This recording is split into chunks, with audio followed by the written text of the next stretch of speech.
हुज़ूर अकरम सल्लल्लाहु अलैहि वसल्लम फरमाते थे, हलाल खुला हुआ है और हराम भी खुला हुआ है, और इन दोनों के दरमियान बाज़ चीज़ें शुबे की हैं जिनको बहुत लोग नहीं जानते कि हलाल हैं या हराम।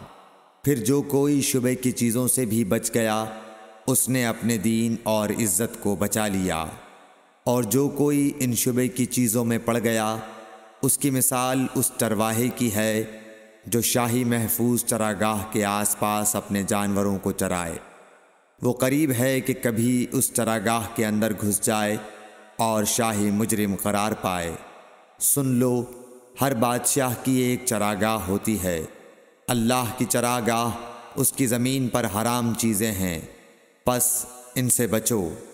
और सुन लो, बदन में एक गोश्त का टुकड़ा है, जब वो दुरुस्त होगा सारा बदन दुरुस्त होगा, और जहाँ बिगड़ा सारा बदन बिगड़ गया।